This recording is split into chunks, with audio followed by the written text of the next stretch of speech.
What's up, everybody? It's your favorite podcast. Get a bucket. I'm your host, Trey, and obviously, hope you're all having a wonderful day. Hope you're wearing your mask a little bit better than what I do. What I just displayed right there, right? And also, I just wanted to highlight, this is the last week of Black History Month. As you can see, got on my Black Wall Street shirt. Something casual just to support, Black Lives Matter, all that good stuff, right? Because as you can tell, I'm African American and Black. Like, I don't know if you knew that or not, but I am. Stated a couple times, but for the people who are new, might not know. And you might be wondering, what is Black History Month? Well, it's actually a month where it honors the contributions of African Americans within the United States' history. And it's a celebration that really began, actually it was called the Negro History Week. And it was created in 1926 by Carter G. Woodson. And he was a noted African-American historian. And it actually later became Black History Month in 1976. And that was because it's actually celebrating both Frederick Douglass and Abraham Lincoln. So we even actually displayed a couple of prominent figures, meaning African Americans, throughout the entirety of the United States, such as Madam C.J. Walker. She was the first U.S. woman to become a self-made millionaire. We have George Washington Carver, who, do you like peanut butter and jelly? You wouldn't have had it if it weren't for him. He's made a couple of things with with peanuts. Then you have Rosa Parks, who we all know and love. Rosa Parks, the whole she sparked the Montgomery bus boycott and galvanized the civil rights movement. We have Shirley Chisholm, the first African American woman elected to U.S. House of Representatives. We got Jack Johnson, the first black man to hold a heavyweight. Bill Russell, the first black man to win the title as a head coach. Harry Lou, the first black man to play basketball that we noted. And then Chuck Cooper, the first NBA player drafted. Harold Hunter, the first NBA player to sign a contract. Didn't play, but first to sign a contract. We have a lot of African Americans that have a lot of firsts in here, and they are added value to the United States. So again, I just wanted to make sure, and really the world. So I just wanted to make sure I highlighted African Americans and Black History Month. And I couldn't have said, I couldn't go an entire month without saying anything outside of what I did on the first video. So just, again, highlights the Black History Month, highlights the Black Americans, and, shout out to y'all. Us, actually.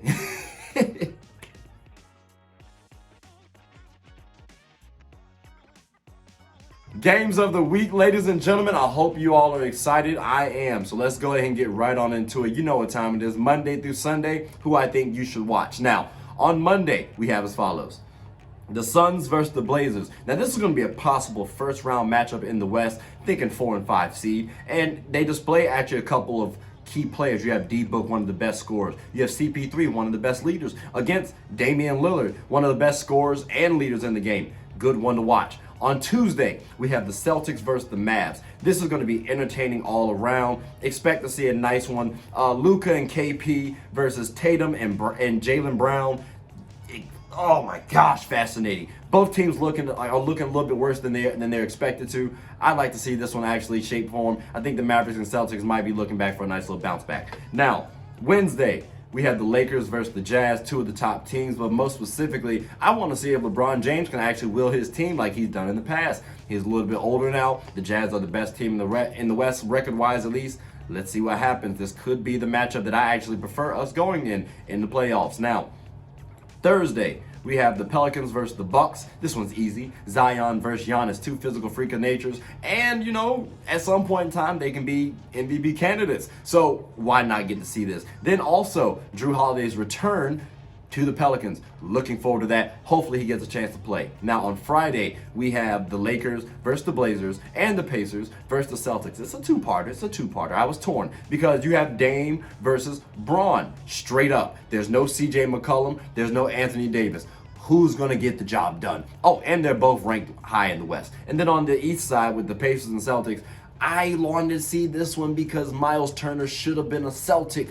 I think the Celtics messed up their chance, and I think Miles Turner actually should have a dominant game this game, or at least we'll have a productive game this game. The Pacers might end up winning that one. Now, on Saturday, we have the Mavs versus the Nets. Entertaining again. The Mavs are just one team that actually could replicate what the Nets have now. You have Luka compared to James Harden. You have Kristaps Porzingis compared to Kevin Durant. They're missing that Kyrie factor. But again, this is an entertaining one to watch. I think you guys should stay tuned. Now you have on Sunday the Clippers versus the Bucks, possible finals matchup, and I think Kawhi versus Giannis might end up being a mini rivalry. Remember, Giannis still has not overtaken Kawhi, dating back to the Raptors versus Bucks days. So I want to see that happen. Should be a good game. But overall, the games of the week, ladies and gentlemen. Let me know what you all think in the comment section below. Do you guys think is there any game that I missed? Let me know.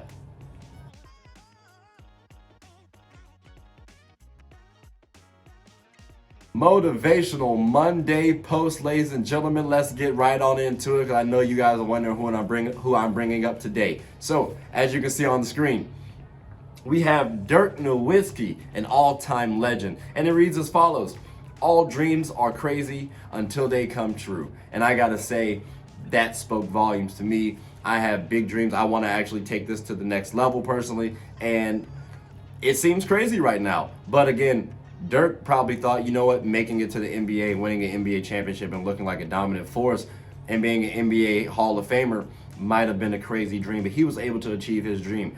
I look to aspire to be like Dirk in that sense, and I thank him greatly for his words of wisdom. So I just wanted to share that with you guys, and I hope it actually spoke volumes to you guys as it did myself.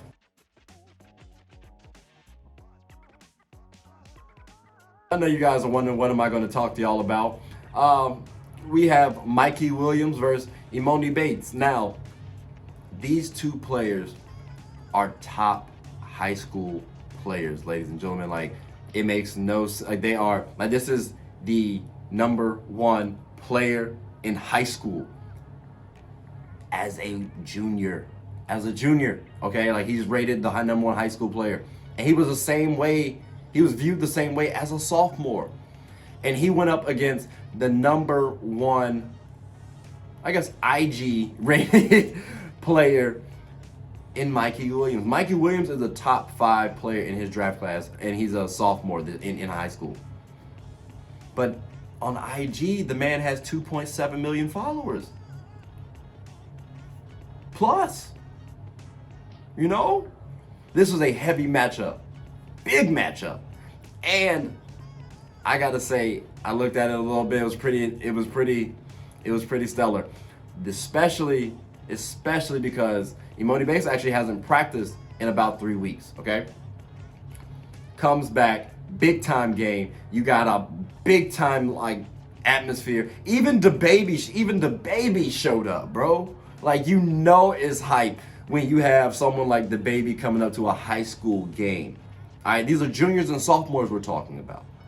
Now, Mikey threw up a casual 19, and Imani put up a casual 20. Mikey's team ended up getting the W, 68-64. It is what it is, right? But let's take a look at some of the things that I like about Mikey's game. All right, now, as you can see on the screen here, got a couple clips for you guys. I'm pretty sure you guys would like to see those. See these, right? So, like I said, he dropped 19 points. These are the pros that I liked about Mikey. He dropped 19 points. He's electrifying. He's box office, athletic, can score a multitude of ways. He's younger. He's a younger player, ladies and gentlemen. This is a sophomore we're talking about, okay? And he doesn't care. He's not fearful. He's not scared of the moment. I really do appreciate it. I'll be plenty surprised if he's not in the NBA producing based on the current display of work ethic and, well, you know, barring any type of injury or something like that, right? So for me, I love that. And he challenged Emoni Bates on the defensive end. Like, come on, bro. Like, this is the best player, and you want to challenge him for the game on the defensive end, and you're 6'2". Imani's like 6'9". Oh wow, that's pretty impressive. That's actually pretty impressive. He actually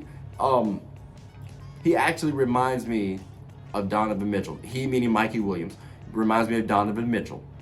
And I say that because they're both shorter guards, they're both attacking guards. They have good skill, they do.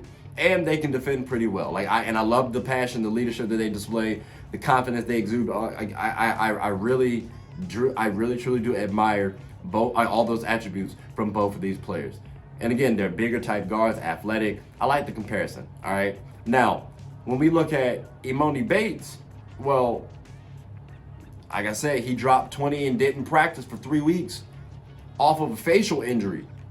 So that's just letting you know this man is a walking bucket, okay? He's a tall, lanky player, not an elite level athlete, but he can still jump and catch a body real quick. Don't let it fool you, okay? Now, he's a smooth scorer. He can shoot the ball over any defender. As I stated, he's ranked the best in high school, the best player, all right? Not just his grade, in all of high school, okay? And I'll be surprised if he's not the #1 player in a few years in a draft. Like, I'm saying this now. Emoni Bates will be the #1 pick in the NBA draft, barring any type of injuries. Like, please know this, okay? And the player he reminds me the most of is Kevin Durant. KD, the Durantula. Like, this man is, like, what? Like, even Imani has the same lullaby, rock you to sleep, pull up, jump shot from that KD has. Like, he has the same 1-2 stop, pop, dribble, pull up that KD has. Like, he can shoot, again, I told you he can shoot the ball over people because of his length. It's the same thing as KD. Like, if he's not like, and the aggression that he has too, gives me a little bit of code. Gives me a little bit of code.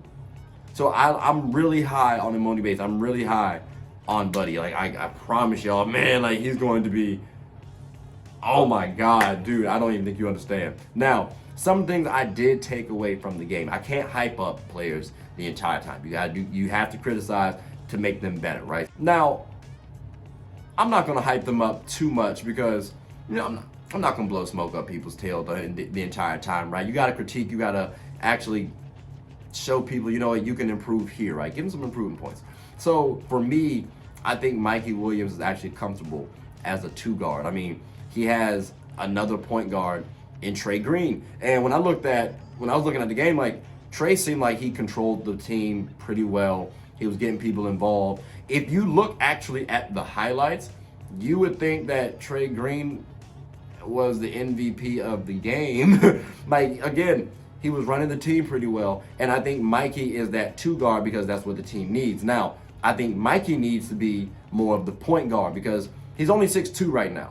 All right? He could get a growth spurt. There's plenty of time for that. But let's say he doesn't and he remains 6'2", 6'3". Well, I don't want you at that 2 guard spot. You're too short. And I know some people give him the comparison of D-Wade. Again, I think he's Donovan Mitchell. And we've heard people like Shaq say that Donovan Mitchell needs to actually pass the ball and get more playmaking involved. So I want to see that. And then also, Mikey Williams, I need you to do a little bit better shooting. Like, efficiency, again, you dropped 19, that's great, but it was 4 of 14. Can't have that. In a big time game, I need you shooting a little bit better, champ. Like, and this isn't me bashing you, this is me stating I'm criticism. Like, just critiquing. Because at the end of the day, it's going to get worse the higher you go in the rankings. And then for Emoni Bates, coming back off injury, you know, you're going to expect something like I just want to see a couple of things. One, the defensive playmaking. We know you can score. I saw a little bit of the playmaking as well, though, so I'm not going to critique you too much on that because I can see that improvement. I just want to see more of it, though. All right, and then on the defensive end, I want you to be elite. I want to challenge you to be elite. Can you be elite on the defensive end? That'll separate you from the rest of the pack. And most importantly, Emoni Bates, your team was ranked much higher than Mikey's. Much higher. I understand it's a 4-point loss. I understand you haven't played in a while. But I need to see dominance during the season. Like, especially if you're supposed to be the best player, I need dominance. Like, dominance. Sheer, utter dominance. That's what I want to challenge him to do. So those 2 players, I want y'all to really work on that. Because Mikey still has some time to display that dominance. Like, I'll challenge him next year for that. Which I think he can actually meet that criteria. And I think the same for Emoni Bates. But I want to, again, just showcase those 2 players for you guys. Because they'll actually be producing pretty well in the NBA pretty soon. So just wanted to put them on your radar now if you haven't. And then also shout out to Trey Green. 1, because your name. And then 2, because again, buddy, like, especially if you get a nice little growth spurt, you'll hit the league. I'm saying that as well.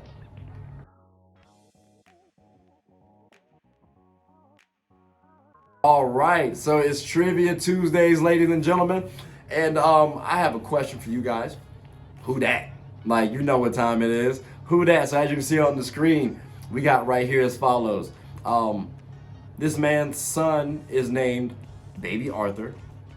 He's also played with D'Angelo Russell in high school.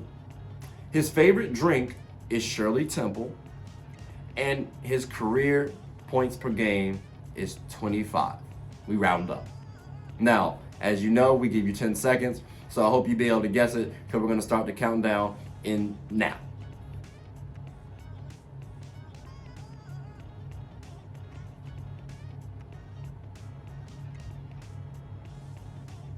All right, hope you got it. The answer is Joel Embiid. It was easy personally, I thought, but again, you know I'm biased. It is what it is. Again, hope you got it, but if not, tough. Maybe next week.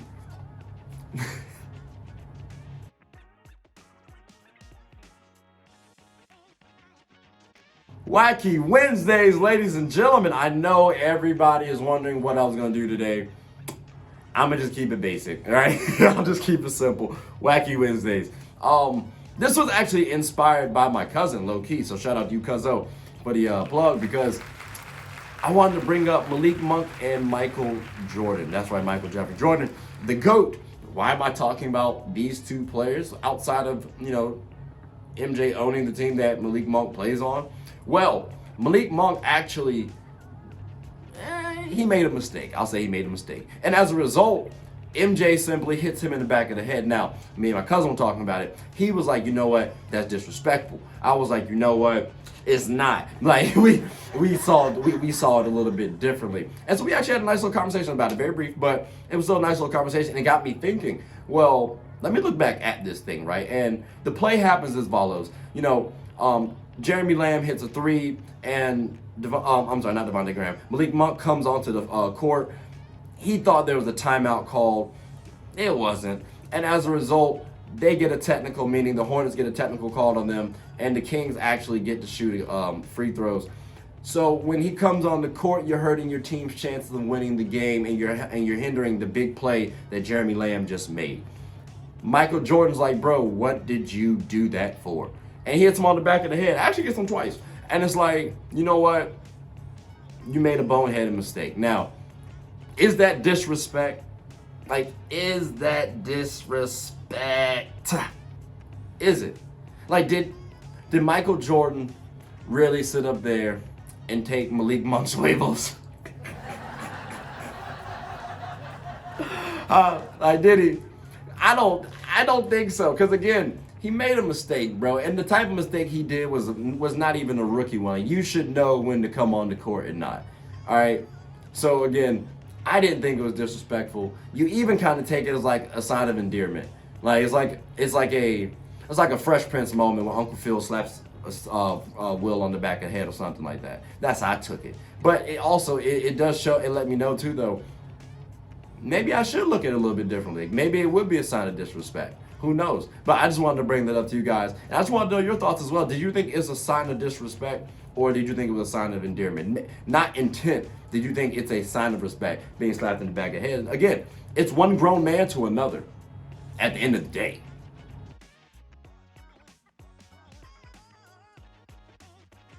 All right, ladies and gentlemen, so I wanted to talk to you about, well, the Lakers drama we have with LeBron and AD now. With Anthony Davis a little hobbled, and I mean, realistically, he's going to be gone for 4 weeks, okay?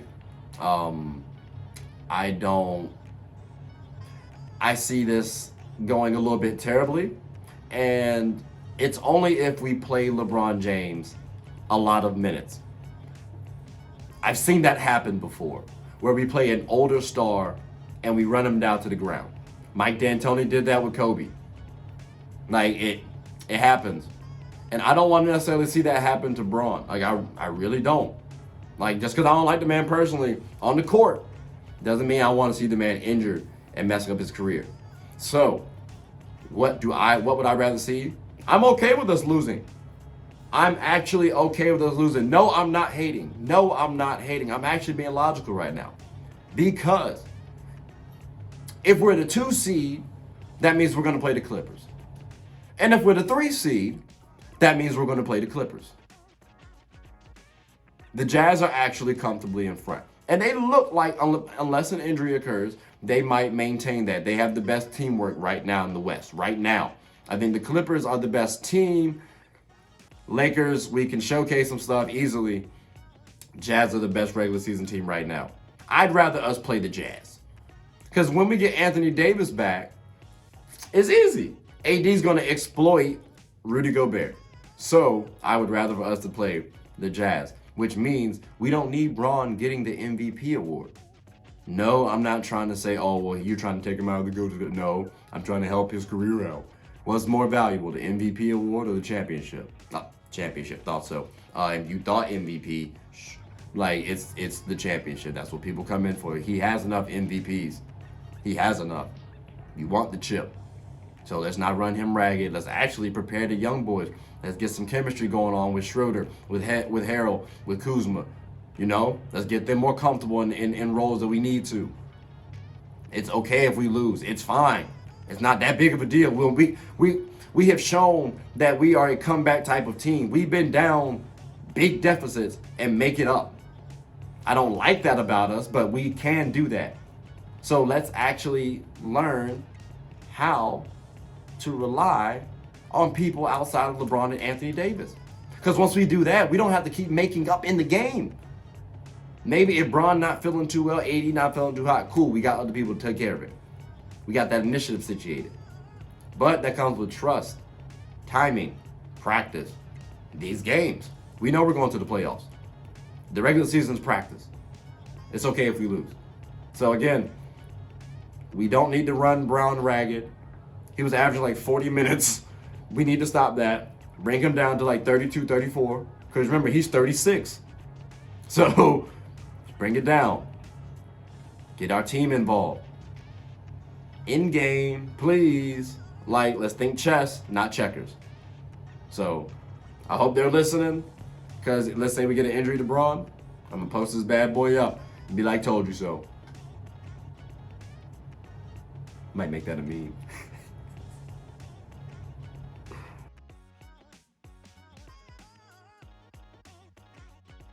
All right, so Transformation Thursdays, ladies and gentlemen. I wanted to talk about J.R. Smith. The reason why, I understand he's the champion, but realistically, I know people still think of the blunder that he had in the Cavaliers days, and I just want to say that's too tough. We're too tough on JR, ladies and gentlemen. When I say we, I mean you guys. I'm not that tough on JR. JR is an extremely good player. Or at least was an extremely good player. He's a former 6th Man of the Year, hell of an athlete. Remember, he was a dual athlete in both football and basketball. Quality player on the championship team and other contending teams, ladies and gentlemen, like the Nuggets, the Knicks. Those were good teams as well. So let's not slight J.R. Smith, but because of his one blunder, people want to discredit him. And I think that's unfair again. So I just want to give a little love, support to J.R. Smith because you know what? It was an honest mistake, right, JR? It's an honest mistake. It's an honest mistake.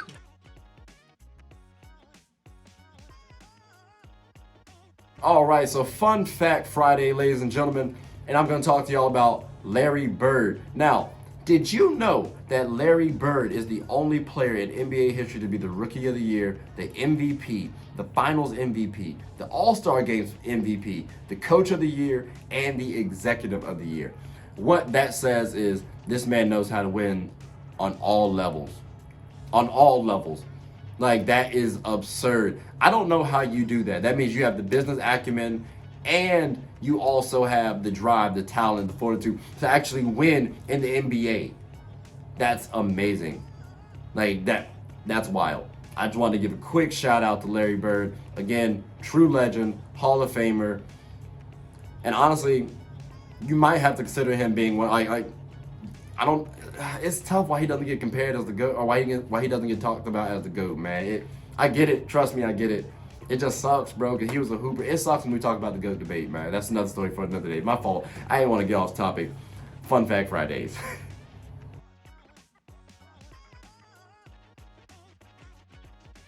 All right, so my next topic, I wanted to talk about Draymond Green. And basically, Buddy has been talking about, well, he doesn't like how the owners have been dealing with the players. He brought up, Andre Drummond, and essentially the Cavs aren't going to play Drummond anymore because they're trying to trade him. Now, Draymond Green took offense to that. And I look at it like this, bro. At the end of the day, we're all you all are employees. Okay, I don't necessarily like having to get up and do an assignment at my job and then get critiqued and blah, blah, blah. But I have to because there's this thing called bills. And we have to pay them. And unless you have enough resources and money to shell out and pay for everything else, if you can pay for everyone else on the roster, salary-wise, okay, cool. Then maybe you can talk. But it's not just them too. It's a whole organization. So the owners get to say and do basically whatever they want to within reason, but they get to say and do whatever they want. Now, let's look at playing Andre Drummond, shall we? Let's say he plays. And let's say Andre Drummond actually injures himself. Andre Drummond is an all-star caliber player. That means you can either have some quality trade value for him, or he can go and actually potentially win a championship. One of the two. And because he plays, now it's and because he got injured, now his career's done. No, I'd rather him sit tight, collect that paper, stay in shape, because you still know you can play this season. And that's part of your job description. It's not that big. It's not that deep.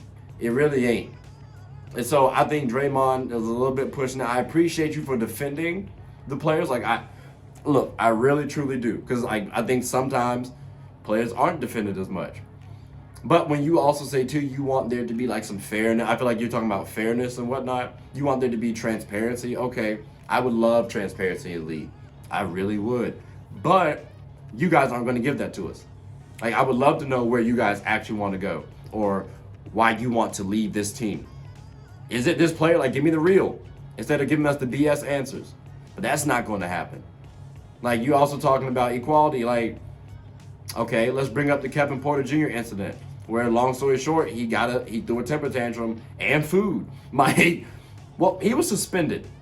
No, I'm sorry, he was fired. Fired.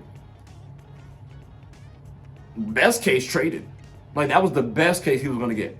Draymond, if you did that, you wouldn't get traded. They might fine you. They might fine you. But it might also get kept in-house. So I think if you're talking about equality, okay, well then let's look at some of the stuff you've done, because you might get suspended or traded or something like that. So you can't be it's a slippery slope, bro. I'd be careful on the comments. I understand where you're coming from. I'd just be a little careful on it. And you just got to understand, too, the rules don't apply the same because you guys aren't equals. So it's not going to be fair. It's unfortunate, but that's just the way it is. Things will never be the same. And side note, I actually want to talk about these three players low-key. Because Blake Griffin, Andre Drummond, and DeMarcus Cousins low-key fit into the conversation that Draymond Green was talking about. And I just want to state real fast. Let's hit everybody real quick, right? So we're gonna talk about Blake Griffin first. I think Blake could actually fit best on the Heat or Lakers. I think he would fit well with them. Reason why, they give him a score. He gives them, both teams, a scoring forward, versatile, can play make, can still rebound a little bit as well. But for the Heat, he can at least play well with Bam. And for the Lakers, he can play well with both Braun and AD. So I'd like to see that matchup personally. Now, for Andre Drummond, I'd like to see him either go to the Nets or the Celtics. How he gets to the Nets is if he gets a buyout from the Cavs. But still, those two teams, pairing him up with either KD, Harden, Joe Harris, and Kyrie, or Tatum, Brown, Kemba, come on, dude. Those are perfect fits for him because now he can rebound. He can actually make a little bit himself. He doesn't have to do that much. Perfect fit for both of those teams. And then DeMarcus Cousins, recently fired. And I think he'd fit well on the Clippers and the Heat. I didn't want to say the Heat again, but he would fit well on the Heat. I've already stated why. Blake Griffin would for the Heat. Similar reasons. On the Clippers, he would actually pair well with Serge Ibaka because Serge can man down the defense. And Cousins can play that offense, plus he can pass a little bit as well. So that takes a little bit of the pressure off of PG and Kawhi from the playmaking responsibilities. And I think he'd fit in nicely, and you don't have to put him in the game for too long because you have, you guessed it, Ivica Zubac and Nicholas Batum. So I think those three players should look at those two options as I stated per each.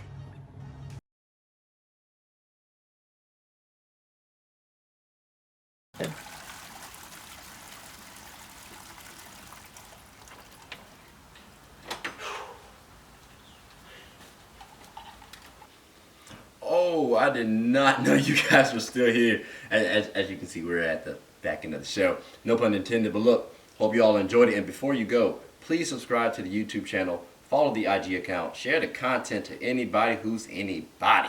And most importantly, leave your thoughts and comments below. But I gotta go back and play Buddy in 2K, so let me unmute him real quick. Excuse me.